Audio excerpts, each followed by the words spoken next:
നമസ്കാരം സാർ. ഇന്നലെ നടന്ന ഒരു പ്രധാനപ്പെട്ട 3 ചർച്ചകളായിരുന്നു. ഇന്ത്യ ചൈന, അതേപോലെ തന്നെ ഇസ്രായേൽ ഹമാസ്, അമേരിക്ക യുക്രൈൻ. ഈ 3 ചർച്ചകളാണ് നടന്നത്. ശരിക്കും ഇവ തമ്മിൽ എന്തെങ്കിലും ബന്ധമുണ്ടോ? ഇത് ലോകക്രമത്തെ സാരമായി എന്തെങ്കിലും ബാധിക്കാൻ സാധ്യതയുണ്ടോ? 3 ഭൂഖണ്ഡങ്ങളിലായി നടന്ന 3 ചർച്ചകൾ. ഒന്ന് അമേരിക്കൻ വൻകരയിൽ, അമേരിക്കയുടെ മണ്ണിൽ യൂറോപ്യൻ ശക്തികൾ, പ്രത്യേകിച്ച് പടിഞ്ഞാറൻ യൂറോപ്പിലെ ശക്തികളും ഉക്രൈനും ചേർന്ന് അമേരിക്കൻ പ്രസിഡന്റ് ട്രംപുമായി വാഷിങ്ടൺ DC വെച്ച് നടന്ന ഉക്രൈൻ റഷ്യ ചർച്ച. 2 ആഫ്രിക്കയിലെ ഒരു മധ്യസ്ഥൻ, അത് ഈജിപ്റ്റാണ്. GCC മേഖലയിലെ മറ്റൊരു മധ്യസ്ഥൻ, അത് ഖത്തറാണ്. അവർ മധ്യധരണ്യാഴിക്ക് സമീപമുള്ള ഇസ്രയേലിൻ്റെയും ഹമാസിൻ്റെയും തമ്മിലുള്ള പ്രശ്നം പരിഹരിക്കാനായി നടത്തിയ ആഗോള ചർച്ചകൾ, അത് രഹസ്യ ചർച്ചകളാണ്. അതിൻ്റെ ഫലമാണ് കഴിഞ്ഞ രാത്രിയിൽ പുറത്തുവിട്ടത്. അതായത് ഇസ്രായേൽ ഹമാസ് യുദ്ധം അവസാനിപ്പിക്കുന്നതിന് വേണ്ടി ഹമാസിനെ നിരായുധീകരിക്കാനുള്ള ഫോർമുല, അല്ലെങ്കിൽ ഹമാസിനെ ബന്ദിമോചനത്തിന് പ്രേരിപ്പിക്കുന്ന ഒരു കരാർ, അല്ലെങ്കിൽ അതിനുള്ള സന്നദ്ധത, അതാണ് രണ്ടാമത്തേത്. മൂന്നാമത്തേത്, അധികം ഫാൻഫെയർ ഒന്നുമില്ലാതെ പാശ്ചാത്യ ലോകം കാര്യമായി ശ്രദ്ധിക്കാതെ പോയ ഒരു നിർണായക കൂടിക്കാഴ്ച. അതാണ് Chinese foreign minister Wang Yi, Indian വിദേശകാര്യമന്ത്രി എസ് ജയശങ്കർ, അവർ തമ്മിൽ ഇന്ത്യയിൽ ഡൽഹിയിൽ വെച്ച് നടന്ന കൂടിക്കാഴ്ച. ഇത് തമ്മിലുള്ള ബന്ധം ഇപ്പം കടലും കടലാടിയും പോലെ വ്യത്യാസമുണ്ടെന്നാണ് നമ്മൾ കരുതുന്നത്. പക്ഷേ അങ്ങനെയല്ല. ഉരുത്തിരിഞ്ഞു വരുന്ന ലോകക്രമത്തിൽ സമവാക്യങ്ങൾ, രാഷ്ട്രീയ സമവാക്യങ്ങൾ, ആഗോള ഇരുപ്പ് വശം മാറി മറിയുന്നു. അതിന് പ്രധാനപ്പെട്ട കാരണം ട്രംപിൻ്റെ വ്യാപാര യുദ്ധമാണ്. അത് കാരണം ഇന്ത്യ മാറി ചിന്തിക്കാൻ പ്രേരിതമായിരിക്കുന്നു. മാത്രമല്ല, ട്രംപ് തീർച്ചയായും ഇന്ത്യക്കെതിരെ ചുമത്തുമെന്ന് ആരോപിച്ച ചുങ്കം വലിയ രീതിയിലാണ് ഇന്ത്യയുടെ മനസ്സിനെ ബാധിച്ചിരിക്കുന്നത്. 50%, 25% ചുങ്കവും ഇറക്കുമതി തീരുവ, 25% റഷ്യയുമായി കച്ചവടം നടത്തുന്നതിന് പിഴയായി ഈടാക്കുന്ന 25% അഡീഷണൽ ടാരിഫ്. അങ്ങനെയെങ്കിൽ റഷ്യ ഉക്രൈൻ യുദ്ധം അവസാനിക്കുകയും റഷ്യയ്ക്ക് മേലുള്ള ഉപരോധം നീക്കുകയും ചെയ്യേണ്ടത് ഇന്ത്യയുടെ ആവശ്യമായി തോന്നാം. ആവശ്യമായി തോന്നാം. പക്ഷേ India has other options, Russia has other options. ആകെയുള്ള ഓപ്ഷൻ എന്താണ്? അമേരിക്കയുമായി ചങ്ങാത്തം വേണ്ട, അത്യാവശ്യ ബന്ധങ്ങൾ മതിയാകും. വ്യാപാരപരമായി നമുക്ക് മറ്റ് ഓപ്ഷൻസ് ഉണ്ട്. റഷ്യയുമായി എണ്ണ കച്ചവടം 10 മടങ്ങ് വർദ്ധിപ്പിക്കാൻ അവസരമൊരുക്കുകയാണ്. ഇപ്പോൾ ആകെയുള്ള എണ്ണ ആവശ്യത്തിൻ്റെ ഏതാണ്ട് 35%, 35-നും 40-നും ഇടയ്ക്ക് ശതമാനം റഷ്യയിൽ നിന്നാണ് ഇന്ത്യ ഇറക്കുമതി ചെയ്യുന്നത്. അതൊരു പക്ഷേ 60% മാറിയെന്നിരിക്കാം. അവിടെ അനുരണങ്ങൾ ഉണ്ടാകുന്നത് ഗൾഫ് മേഖലയിൽ ഉൾപ്പെടെയാണ്. മധ്യപൗരസ്ത്യ പ്രദേശത്ത് നിന്നായിരുന്നു നമ്മൾ പരമ്പരാഗതമായി എണ്ണ വാങ്ങിയിരുന്നത്. ഇറാഖ്, അതുപോലെ ഇറാനിൽ നിന്ന് എണ്ണ വാങ്ങിയിരുന്നു. ഇപ്പോൾ ഉപരോധം കാരണം ഇറാൻ്റെ എണ്ണ വാങ്ങൽ കുറച്ചിരിക്കുന്നു. GCC രാജ്യങ്ങളായ സൗദി അറേബ്യ, UAE, കുവൈറ്റ്, ഈ രാജ്യങ്ങളിൽ നിന്നൊക്കെ ഇന്ത്യ എണ്ണ ഇറക്കുമതി ചെയ്തിരുന്നു. അത് പൂർണ്ണമായി ഒഴിവാക്കാതെ റഷ്യയോടുള്ള ഓയിൽ ഡിപ്പെൻഡൻസി, ഓയിൽ ട്രേഡ് കൂട്ടുകയും അങ്ങനെ ഉപരോധം മറികടക്കാൻ റഷ്യയെ സഹായിക്കുകയും ചെയ്യാൻ ഇന്ത്യ വിചാരിച്ചാൽ സാധിക്കും, ചൈന വിചാരിച്ചാൽ സാധിക്കും. അതേ ചൈനയും ഇന്ത്യയുമാണ് ഇപ്പോൾ ഒരുമിച്ച് വന്നിരിക്കുന്നത്. ഇവർ സംസാരിക്കുമ്പോൾ വ്യാപാരം മാത്രമാവുമോ സംസാരം? വിദേശകാര്യമന്ത്രിമാരാണ് അവർ സംസാരിക്കാൻ പോകുന്നത്. ആഗോള രാഷ്ട്രീയത്തിലെ മാറി വരുന്ന ചിന്തകളെക്കുറിച്ച് വാങ് യിയും എസ് ജയശങ്കറും സംസാരിക്കും. ഇന്നലെ അതിർത്തിയിൽ സമാധാനം ഇനി ഉണ്ടാകണമെന്നും ഭിന്നതകൾ മൂലവും അതേപോലെ തന്നെ തർക്കമൊന്നും മൂലം സംഘർഷത്തിലേക്ക് പോകരുതുമെന്ന് ഇന്നലെ പ്രത്യേകം ആ ഒരു ചർച്ചയിലുണ്ടായിരുന്നു. ഒരു പക്ഷേ പഴയ ഭായി ബന്ധത്തിലേക്ക് വരാനാണോ? ഹിന്ദി ചീനി ഭായി എന്ന് 1959 വരെ ദലൈലാമയ്ക്ക് ഭാരതം അഭയം കൊടുക്കുന്നത് വരെ ഉണ്ടായിരുന്ന മുദ്രാവാക്യം ഒരിക്കലും പൊടി തട്ടിയെടുക്കില്ല. കാരണം മുദ്രാവാക്യങ്ങളൊക്കെ പൊള്ളയാണെന്നും പ്രവൃത്തിയിലാണ് കാര്യമെന്നും ഇപ്പോൾ ചൈനയ്ക്ക് പറയാം, ഇന്ത്യക്ക് പറയാം. 2 ഉദാരവൽക്കൃത രാജ്യങ്ങളാണ്. 79-ൽ ചൈനയുടെ വാതിലുകൾ LPG പോളിസിക്കായി തുറന്നിട്ടു. ഒരു 11-12 വർഷം കഴിഞ്ഞിട്ടാണ് ഇന്ത്യയുടെ വാതിലുകൾ തുറക്കുന്നത്. 91-ൽ we have lost precious time. 80-കൾ മുഴുവൻ നഷ്ടപ്പെട്ടു. ഒരു 12 വർഷത്തിന് ശേഷം ഭാരതവും വാതിലുകൾ തുറന്നു. അതിനുശേഷം ഉഗ്രമായ വളർച്ചയാണ് രണ്ട് രാജ്യങ്ങളിലും. ചൈന എനിക്ക് ഇന്നലത്തെ ഒരു ചർച്ചയിൽ വിചിത്രമായി തോന്നിയത്, കാരണം സെലൻസ്കി ട്രംപുമായി ഉള്ള ഒരു കൂടിക്കാഴ്ചയിൽ തന്നെ റഷ്യ വീണ്ടും അവിടെ ആക്രമണം അഴിച്ചുവിടുകയുണ്ടായി. അതേ സമയത്ത് അത് സെലൻസ്കിക്കുള്ള ഒരു അറ്റാക്കായിട്ടാണ് എനിക്ക് തോന്നിയത്. അതേ സമയത്ത് ട്രംപിന് ഒരു അറ്റാക്കായിട്ടായിരിക്കാം ഒരുപക്ഷെ ഇന്ത്യ ചൈന ഒരു ചർച്ച.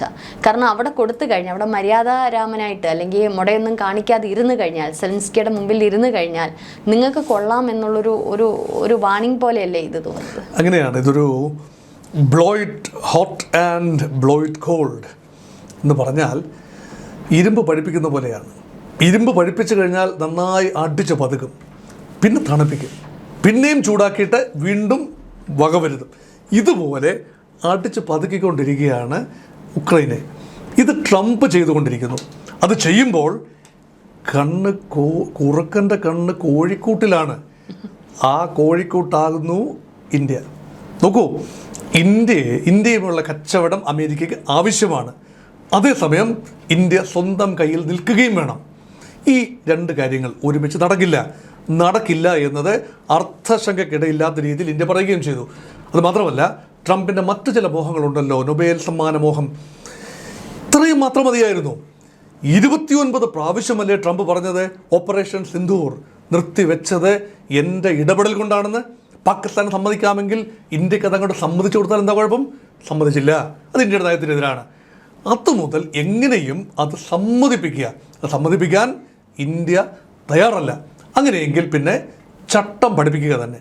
അങ്ങനെയെങ്കിൽ മറുചട്ടം അമേരിക്കയെ പഠിപ്പിക്കാൻ ഇന്ത്യ തയ്യാറാണ്. അതുകൊണ്ടാണ് അമേരിക്കയെ നോക്കി ചിരിച്ചു കാട്ടുന്നു, നിങ്ങളുടെ വ്യാപാര സംഘത്തിന് സ്വാഗതം, 25-ാം തീയതി നിങ്ങൾ വരൂ, ഞങ്ങൾ നിങ്ങൾക്ക് നല്ല ഭക്ഷണം തരും, നല്ല ആതിഥ്യമരളും, നല്ല വാക്ക് പറയും, പക്ഷേ കരാർ ഞങ്ങൾക്ക് സ്വീകാര്യമാകുന്ന രീതിയിൽ മാത്രം ഞങ്ങൾ ഒപ്പിടും. ഇതിൻ്റെയുടെ നയമാണ്. അതുകൊണ്ട് ഇപ്പോൾ ചൈനീസ് വിദേശകാര്യമന്ത്രി ഇന്ത്യയിൽ വരേണ്ടത് ഇന്ത്യയുടെ കൂടെ ആവശ്യമാണ്. ലോകത്തോടായി പറയുകയാണ്, വി വിൽ നോട്ട് ഹെസിറ്റേറ്റ്. അതിർത്തി തർക്കം ഞങ്ങൾക്ക് പുഷ്പം പോലെ പരിഹരിക്കാം. ഗൽവാനിലെയും അതുപോലെ തവാങ് മേഖലയിലെയും അരുണാചൽ പ്രദേശ് മേഖലയിലെയും എല്ലാം യുദ്ധങ്ങൾ ഞങ്ങൾക്ക് വേണമെങ്കിൽ ഒറ്റയടിക്ക് മക്മഹോൻ ലൈൻ ഞങ്ങൾക്ക് ഒരിക്കൽ കൂടി നന്നായി പരസ്പര ഉഭയകക്ഷി സമ്മതത്തോടു കൂടി റീഡ്രോ ചെയ്യാൻ സാധിക്കും. സൈനിക വിന്യാസം അവിടെ കുറച്ചു കൊണ്ടുവരാൻ സാധിക്കും. പാകിസ്ഥാൻ അതിർത്തിയിലെ കൂടുതൽ സേനയെ വിന്യസിക്കാൻ കഴിയും. നിങ്ങളങ്ങ് എടുക്കുകയല്ലേ പാകിസ്ഥാനെ? അമേരിക്കയോട് പറയുകയാണ്, നിങ്ങൾ പാകിസ്ഥാനെ അങ്ങ് എടുത്തോ. പക്ഷേ എക്കാലത്തും പാകിസ്ഥാൻ തിണ്ണമെടുക്ക് കാട്ടിയിരുന്നത് അമേരിക്കയുടെ മാത്രം സഹായത്തോടു കൂടിയല്ല, ചൈനയുടെ പിന്തുണയോടു കൂടിയാണ്. അമേരിക്കയുടെ വെപ്പൺസ് അല്ല ഇപ്പോൾ പാകിസ്ഥാൻ ഉപയോഗിക്കുന്നത്, പ്രധാനമായും ചൈനയുടെ ആയുധങ്ങളാണെന്ന് ഓർക്കണം. ഇന്ത്യയും ചൈനയും തമ്മിൽ അടുത്തിടപെടാൻ ശ്രമിച്ചാൽ അതിനർത്ഥം പാകിസ്ഥാൻ്റെ നില പരിങ്കല്ലാണ്. ദൂരെ കിടക്കുന്ന അമേരിക്കയാണോ തൊട്ടടുത്തുള്ള ചൈനയാണോ പാകിസ്ഥാന് പ്രധാനം? Geopolitically China is more important to Pakistan than America. ഇതെല്ലാം സങ്കീർണമാണ്. അതുകൊണ്ടാണ് സമാന്തരമായി ഇന്ത്യയും ചൈനയും തമ്മിൽ സന്ധി സംഭാഷണങ്ങൾ തുടരുന്നു. റഷ്യൻ പ്രസിഡന്റ് എന്നെ വിളിച്ചു, പുടിൻ ഇന്ത്യൻ പ്രധാനമന്ത്രിയെ വിളിച്ചു. ഈ ചർച്ചകൾ കിടക്കുകയാണ്. എന്തിന് പുടിൻ നരേന്ദ്രമോദിയെ വിളിക്കണം? അതിനർത്ഥം എന്താ? ഇന്ത്യയുമായി കൂടി ബന്ധപ്പെട്ട കാര്യങ്ങളാണ് ഞങ്ങളവിടെ അലാസ്കയിൽ വെച്ച് ചർച്ച ചെയ്തത്, ഉപരോധമാണ് ചർച്ച ചെയ്തത്, എണ്ണ വ്യാപാരമാണ് ചർച്ച ചെയ്തത്. അതുകൊണ്ട് ഇന്ത്യക്ക് ഇക്കാര്യത്തിൽ പങ്കാളിത്തമൊന്നുമില്ല എന്ന് പറഞ്ഞാൽ തെറ്റിയിരിക്കുന്നു. റഷ്യയുടെ ഭാഗത്ത് തന്നെയാണ് ഇന്ത്യ നിൽക്കുന്നത്. എന്നാൽ അമേരിക്കയോട് ഒരു സാധ്യമാവുന്ന കരാറുകളെല്ലാം റഷ്യയോട് പറഞ്ഞിട്ടുണ്ടാകും. ഞങ്ങൾ അമേരിക്കയുമായി ഒരുപക്ഷെ സന്ധി ചെയ്തുകൊണ്ട് കരാറിൽ ഒപ്പിട്ടേക്കാം, നിങ്ങൾ വിഷമിക്കരുത്. അമേരിക്ക അത് മനസ്സിലായില്ല. ഇപ്പോൾ റഷ്യക്ക് അത് മനസ്സിലാകുമെങ്കിൽ അഡ്വാൻറ്റേജ് ഇന്ത്യ. പക്ഷെ മാത്രമല്ല, ഈ ട്രംപിൻ്റെ ഒരു ശരീരഭാഷയും സംസാര ഭാഷയൊക്കെ നേരത്തെ ഉള്ളതിനേക്കാളും ഒരുപാട് വ്യത്യാസമാണ്.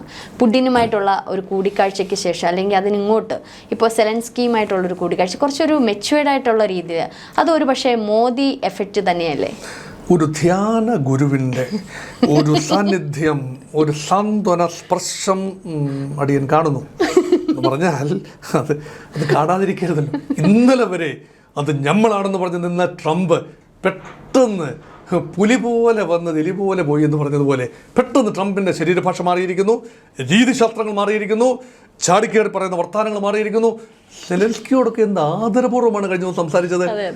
ഫെബ്രുവരി 2025 അങ്ങനെ അല്ലല്ലോ സംസാരിച്ചത്. സെലൻസ്കിയെ ചട്ടം പഠിപ്പിക്കുന്ന ഇടതുവശത്ത് അമേരിക്കൻ വൈസ് പ്രസിഡന്റ് JD വാൻസും വലതുവശത്ത് വിദേശകാര്യ സെക്രട്ടറി മാർക്കോ റുബിയോയും മധ്യത്തിൽ ട്രംപും ഇരുന്ന് പിന്നെ സെലൻസ്കിയെ ഊക്കുകൊണ്ട് വരപ്പിച്ചില്ലേ. ഇപ്പോഴങ്ങനെയല്ലല്ലോ. സെലൻസ്കിയെ നെഞ്ചു വിരിച്ച് നിൽക്കുകയാണ്. യൂറോപ്യൻ രാജ്യങ്ങളിലെ നേതാക്കന്മാർ ചുറ്റും നിൽക്കുകയാണ്. ട്രംപ് ആണെങ്കിൽ പറഞ്ഞോളൂ നിങ്ങളുടെ ആഗ്രഹങ്ങളൊക്കെ പറഞ്ഞോളൂ, നിങ്ങൾക്ക് ചെയ്യാവുന്നതെല്ലാം ചെയ്തു തരാം എന്ന് പറയുന്ന മാത്രമല്ല, ഹമാസുമായിട്ടുള്ള ഇന്ന് വെടിനിർത്തൽ കരാർ, അതായത് 60 ദിവസത്തേക്ക് വെടിനിർത്തൽ ആ ഒരു കരാറിലേക്ക് വന്നിരിക്കുന്നു. മാത്രമല്ല, ബന്ദികളെ അങ്ങോട്ട് വിട്ട് കൊടുക്കാമെന്നുള്ള ഒരു സർ ആദ്യം പറഞ്ഞതുപോലെ ഒരു രഹസ്യ ചർച്ചകളാണ്, മറ്റെന്തോ അവിടെ നടന്നിട്ടുണ്ട്, ഊഹാപോഹങ്ങളാണ്. പക്ഷെ ഇതൊക്കെ വന്നിട്ടുണ്ടെങ്കിൽ അവിടെ എന്തൊക്കെയോ മാറ്റങ്ങൾ അവിടെ സംഭവിച്ചിട്ടുണ്ട്. അതിൽ US പ്രതിനിധി ഉൾപ്പെടെ ഉണ്ടെന്നാണ് ഞാൻ അറിഞ്ഞത്, ഒരു വാർത്ത. അതെ.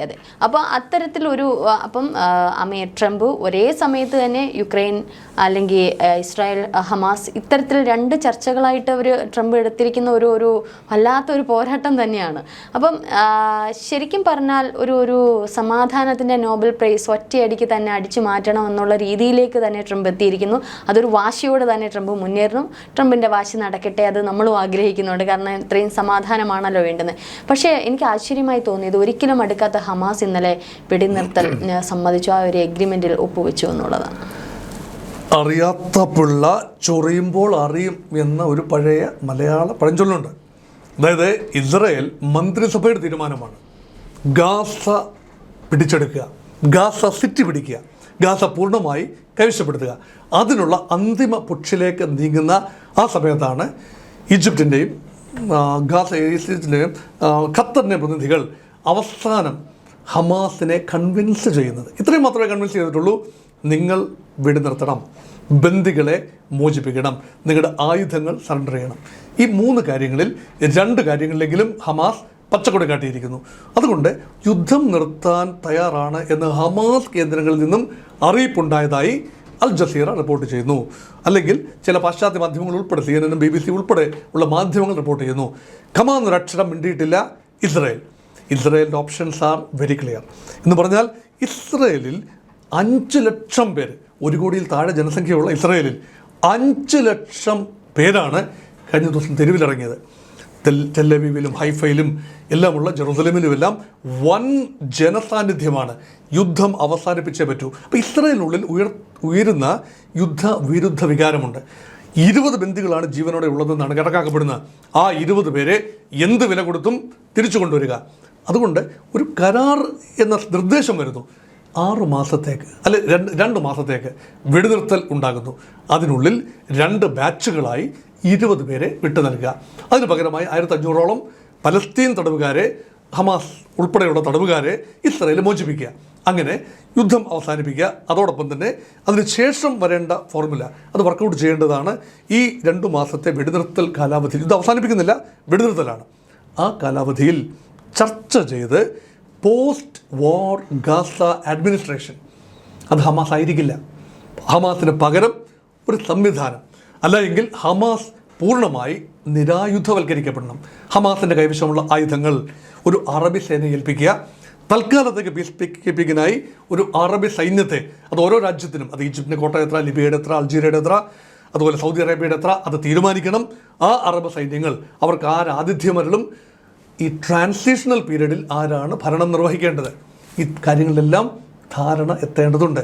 അവിടെ ട്രംപ് ഒരിക്കൽ കൂടി വാനത്ത് പ്രത്യക്ഷപ്പെടും. ഒരേ സമയത്ത് പല ഇടങ്ങളിൽ പ്രത്യക്ഷപ്പെടാൻ കഴിവുള്ള അത്ഭുത ജീവിയാണ് ഡൊണാൾഡ് ട്രംപ് എന്നോർക്കുക. അങ്ങനെയാണ് 6 മാസത്തിനുള്ളിൽ 6 മഹായുദ്ധങ്ങൾ അവസാനിപ്പിച്ചത്. എനിക്ക് തോന്നുന്നത് ലക്കും ലഗാനവും ഇല്ലാണ്ട് പോയ ഒരു കുതിരയെ മോദി പിടിച്ചു കിട്ടിയതായിട്ടാണ് എനിക്ക് തോന്നുന്നത്. ആ ഒരു മൂക്കുകയറിൻ്റെ ഒരു കൺട്രോൾ വന്നതിന് ശേഷമാണ് ട്രംപ് ഒന്ന് മെരുങ്ങിയതും ഒരു നിയന്ത്രണത്തിലെത്തിയതും. എന്തായാലും ട്രംപിൻ്റെ ഈ ചർച്ചകളെല്ലാം സമാധാനത്തിലേക്ക് തന്നെ കടക്കട്ടെ അല്ലേ? സമാധാനത്തിലേക്ക് കടക്കട്ടെ എന്നാണ് കരുതുന്നത്. ട്രംപ് ഇതുവരെ പിടിച്ചതൊക്കെ നെത്തോലിയാണ്.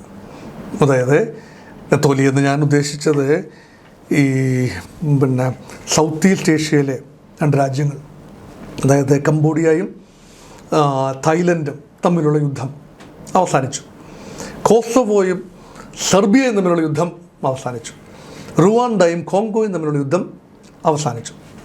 ഈജിപ്തും എത്യോപ്യയും തമ്മിലുള്ള യുദ്ധം അവസാനിച്ചു. നെത്തോലി എന്നോ വേണ്ടി വന്നാൽ ഒരു അയല എന്നോ ഒക്കെ പറയാം. പക്ഷേ 2 കൊമ്പൻ സ്രാവുകൾ, ഒരു വലിയ തിമിംഗലം, ഇതൊക്കെ വീണ്ടും വലയിലാകാനുണ്ട്. ഈ കൊമ്പൻ സ്രാവ് എന്ന് ഞാൻ ഉദ്ദേശിച്ചത് ഇന്ത്യ പാകിസ്ഥാൻ, ഇസ്രായേൽ ഹമാസ്. തിമിംഗലം എന്ന് ഉദ്ദേശിച്ചത് റഷ്യ ഉക്രൈൻ. ഇതൊക്കെ വലയിലായില്ല എങ്കിൽ ഇന്ത്യ പാകിസ്ഥാൻ കാര്യം അങ്ങ് പള്ളി പറഞ്ഞാൽ മതിയെന്ന് ഇന്ത്യൻ പ്രധാനമന്ത്രി പറഞ്ഞു കഴിഞ്ഞു. ട്രംപിനത് ക്രെഡിറ്റ് എടുക്കാനൊക്കില്ല. അത് ട്രംപ് മാത്രം വിചാരിച്ചാൽ പറ്റില്ല. അക്കാര്യം പോയി. കൊമ്പൻ സ്രാവ് വലയിൽ നിന്നും ചാടി പോയിരിക്കുന്നു. ഇനി ഉള്ളത് ഇതാണ്, ഒരു സ്രാവുണ്ട്. അത് നെതന്യാഹു സർട്ടിഫിക്കറ്റ് കൊടുക്കാൻ തയ്യാറാണ്. നിങ്ങളാണ് ഞങ്ങളുടെ യുദ്ധം അവസാനിപ്പിച്ചത്, വേണമെങ്കിൽ അത് പറയാൻ തയ്യാറാവും, കുഴപ്പമില്ല. നോബൽ സമ്മാനത്തിന് ഓൾറെഡി സജസ്റ്റ് ചെയ്തല്ലോ. അപ്പം നെതന്യാഹുവിൻ്റെ കാര്യം ഓക്കെ, അത് കുപ്പിയിലായി. എന്നാൽ വ്ളാഡിമിർ പുടിൻ ഒരു സ്രാവൊന്നുമല്ല, എല്ലാം എടുക്കുന്ന തിമിംഗലം തന്നെയാണ്. അതുകൊണ്ട് അദ്ദേഹം പിടിച്ചത് കൊണ്ടേ പോകൂ. ട്രംപിന് വല എറിഞ്ഞു നോക്കാം, ചുണ്ട എറിഞ്ഞു നോക്കാം എന്നല്ലാതെ അത് ആ വലയിൽ ഇങ്ങ് നിൽക്കില്ല. പക്ഷേ ഒരു ധാരണയാകാം, തിമിംഗലവുമായ ഒരു ധാരണയാകാം, ഇത് ഞാനാണെന്നൊന്ന് പറഞ്ഞാൽ മതിയാകും, അടിയൻ എറ്റേണലി ഗ്രേറ്റ്ഫുൾ ആയിരിക്കും എന്ന് ട്രംപ് പറഞ്ഞു വെച്ചിട്ടുണ്ടാവും. അങ്ങനെ ലോക സമാധാനത്തിനുള്ള നോബൽ സമ്മാനം വാങ്ങിക്കൊണ്ടേ ട്രംപ് അടങ്ങൂ.